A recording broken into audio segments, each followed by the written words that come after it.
Hello, Mr. Berry's geometry class. I'm taking a look at the midpoint and distance formulas. It looks like these are due on Thursday, which is 9/9. And here are the formulas for midpoint. You're going to take x1 plus x2 over 2, and that's going to be your x coordinate.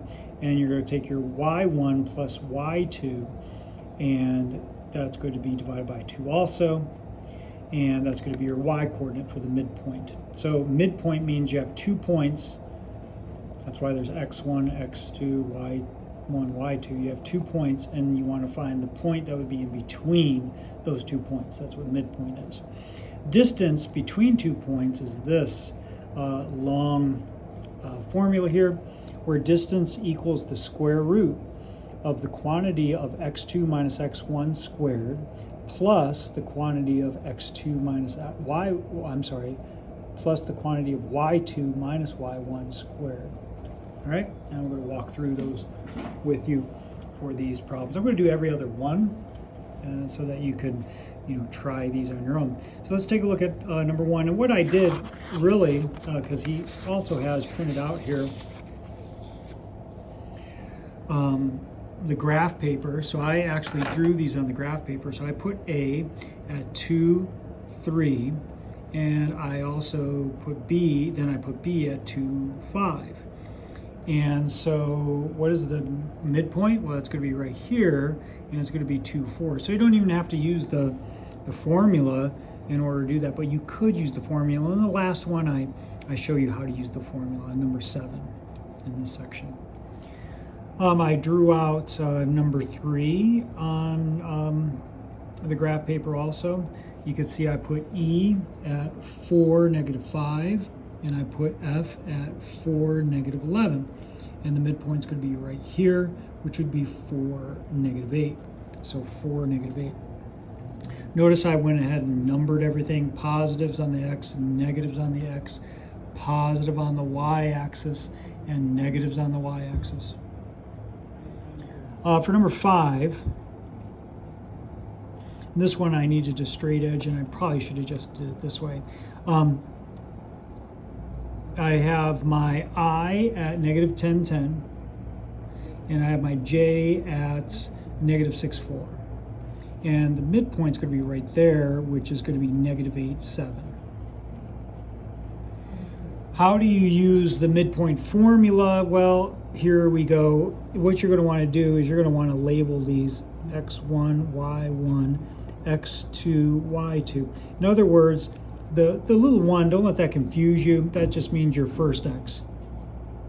And this is your second x.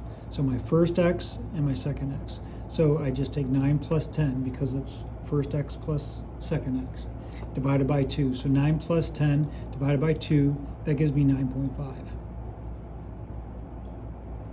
And then y1 and y2. So my first y is negative 5 plus my second y is negative 16. So negative 5 plus another negative, which is just going to be negative 5 minus 16, gives me negative 21. So negative 21 divided by 2 gives me negative 10.5. Also drew it so you could see it. And then right there, that's going to be your halfway and halfway points, the 0.5s. Taking a look at 9, 11, and 13 to continue with the odds. And you'll see that I used the distance formula. And in order to figure out these numbers, my x2s, my x1s, my y2s, my y1s, I went ahead and for number 9, I needed to find C and D. So C and D are up here, and I labeled them x1, y1, x2, y2. And then I plugged my x1s, y1s, x2s, y2s into the formula, and then I just did the work. So this became negative 4 squared. 2 minus 2 is 0, 0 squared is 0, so I'm done. I just have negative 4 squared. Negative 4 squared is 16. The square root of 16 is 4. If you're having trouble figuring out how to get your square root is that yellow. On mine, it might be blue on yours. So I hit the second function. I hit the yellow button, so that pulls up that square root thing. I put in 16. I hit equals, and it tells me 4. You could also get a square root calculator on your computer too.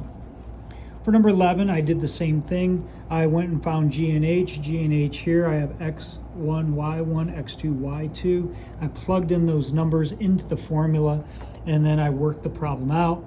As you could see here, I ended up with 2, and I ended up with 2. So this became 4 plus 4, which is 8. The square root of 8 is 2.82, and it goes on, but that would be the distance between those 2 points, point G and H. And then for number 13, I looked for K and L, and I labeled my x1, y1, x2, y2. I plugged them into the problem, and I end up with 5, because 12 minus 7 is 5, 10 minus 5 is 5. 5 squared is 25, 5 squared is 20, 25 plus 25 is 50. The square root of 50 is 7.07. I think that one may have gone on too. Let me see here real quick. 50. Yeah, it did go on. I just stopped at the nearest hundredth, so 7.07. Okay, hopefully that helps. If you need more help, please let me know.